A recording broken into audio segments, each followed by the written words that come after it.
An extremely quick video today, just showing, I've just been messing around with PSPs because they happen to fall into my lap. Bit too modern for my liking, but I guess they're becoming more retro by the day. So we've got a 3000 model over here and a 1000. Oh, that's annoying. Let's put this one over here and this one here. So we've got the fat model, 1000 series, and the bright model, the 3000 series. So they're both patched, running, what's this one? This one's got Infinity and Pro C2, I think it is. It says Pro C there, but I'm pretty sure it was C2 that was on there. A lot of people say, you know, run the CIPL thing. I was like, no, I want them both running Infinity and both doing what they do. Oh gosh, that was synchronized. Cool. And the newer one is running 661 as well, Infinity with Pro Mod -C2P. I actually can't remember. I did that one about a week ago, and this one I did, and then I had to redo about 10 minutes ago because I lost access to the beautiful VSH menu, I think it's called, which allows you to shut down the device. Fantastic. Save your battery so you don't have to keep charging it, especially when all the batteries on eBay are bloody counterfeit, mislabeled rubbish. 3600 milliamp, they say. I'm like, rubbish. Get it in the mail, have a look. Ugh, weighs about the weight of a small kitten. And then you take it apart, the kitten, no, not the kitten, the battery. And, hello, one cell, 600 milliamps. Still gives about 4 hours in the bright model though. It's not too bad. I've got the original 1800 milliamp in here, which seems to have actually held up pretty well over the years. Sony know how to make a good battery, I guess, except for that time that they made all those batteries for Apple and they caught fire and did a massive recall. Yeah, what was that? iBook and PowerBooks. Oh dear. Alright, that's fine. So I'll just sort of give it a quick demo. So at the moment I've got a memory stick adapter. I can actually think of what it is. Let's have a quick look in here, because we can. There we go, the one of these things. Memory Stick Pro Duo Micro SD adapter. So you pop your, I've got just the bog standard micro SD, SanDisk Ultra, which is more than enough apparently compared to the original thing that shipped with it. And I've got a 64 gig one in here and a 27 gig, which is a 32 gig, of course. So if we head in there, we can have a look at what I've done. So we've got a couple of PlayStation games. Okay, 2 PlayStation games, and they're both Spyros. That's not actually Hot Shots Golf. That is, I think that's the other Spyro. The first one, I think. We've got a Super Nintendo emulator, which is a mod version. Harvest Moon, which is a PSP game. This one, the 3000 is so light, pardon me, is so light without a proper battery and no UMD. Incredible. It probably saves on battery life too, I'd imagine.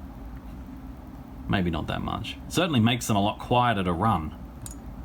Alright, so we'll just boot up this guy here. So you'll get to see the difference in booting. So, because they're patched slightly differently, you'll see that the 3000 works a bit better because Infinity was sort of optimized toward this, whereas this could happily run the older modifications. But it's interesting to note the differences, so we just activate. This one has to go back. I'm guessing that's sort of doing something. Loading the bootloadery thing, maybe. I don't know, honestly. So there we go. Looks like I was in Earthbound last time on these. So I'm not going to open Kirby because I'll probably get a copyright strike. Earthbound might be okay.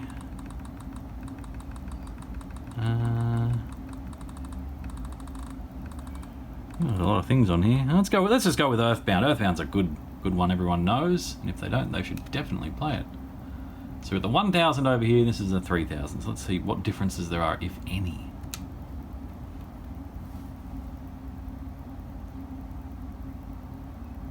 course, any differences could also be contributed to the SD cards, which are of unknown age. I have no idea how old they are. One could have been used quite a bit in a server, now that I think about it. Ah, the fun. So originally when I went through and played Earthbound, I did it on a, well, I did a bit on a Super Nintendo, on a dev cart, before I accidentally wiped it by inserting the cart in backwards, with the chips facing me instead of away from me. I don't know why Nintendo designed it like that, but they got me. Buggers. Let's avoid Nintendo coming after us. Let's avoid Nintendo coming after us. This is a voiceover filler thing, yeah. Hit the home button. We can get out of there, because we don't want to see any more. Spoil the game.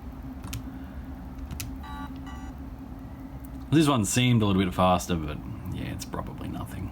Especially when you're, like, it's only 2/3 the height, you know. You cut out a few bits of silicon, that's fine. Let's fire up, Harvest Moon. That noise will get very annoying very quickly on whoever's using that one. If it hasn't already. You know what, I can turn down the volume.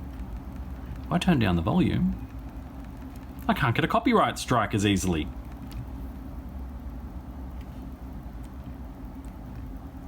Can't bring up the VSH menu. That's fine, I didn't want to. So they're pretty much the same again. I mean, in the grand scheme of things, they are pretty much identical.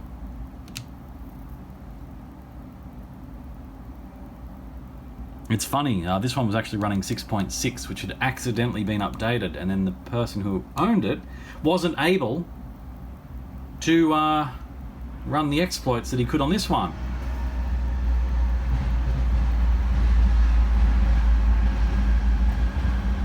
So that was quite disappointing for him.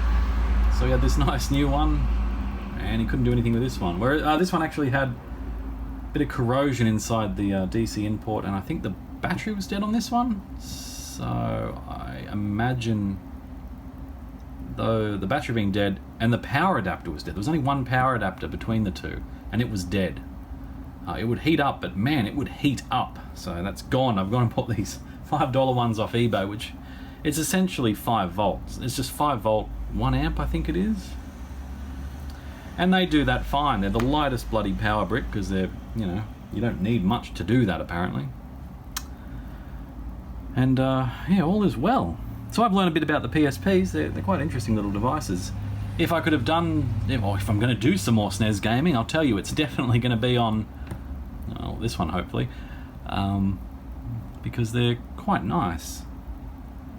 Quite a nice little device. Sony, I can see why they followed it up with the Vita, but it's a bit saddening to see the Vita sort of terminated the way it was.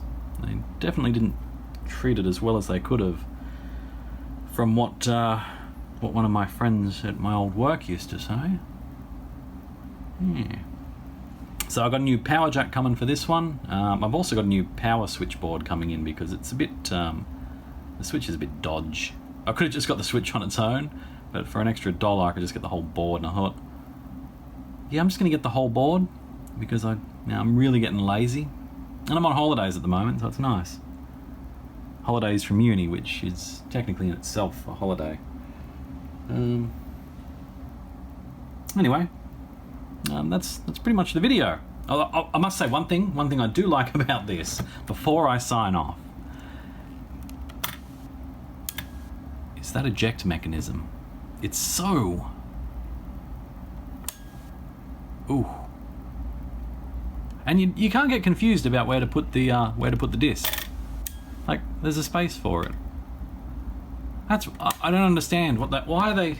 I mean, I know why they did, but maybe people weren't using discs by this point, and I guess that's where they went with the Vita. But if you open this, you've got this massive gap there. Like, I can... It's like... Does that ribbon cable go in there? Fun fact, this ribbon cable is actually for my DVT4 Xbox, which I need to do a video on as well. So I've gone ahead and popped a 120 gig SSD due to the hard limit of 120 odd gigabytes, which I don't seem to be able to get around easily, so I figure it's not that much of a problem really. Where's my Kasumi Blue? Oh, my Kasumi Blue! She's got a 1 terabyte in her, with not much on it actually. Oh, look at that. Nice and easy.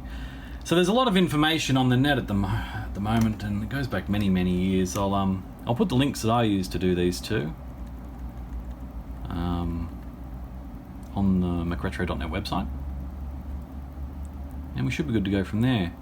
So the reason I had to redo this one is that the bloody VSH menu disappeared, and I don't know why. The only thing I had done was replace the memory stick. Changed it over to a bigger one because it did have the 4 gig one, I think. But yeah, that is about it. So, oh look, it's Squirtle. Is that Squirtle?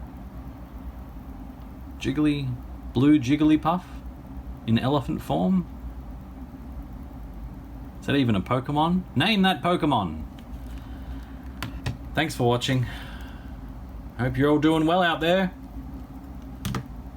Kicking back. McRetro signing off.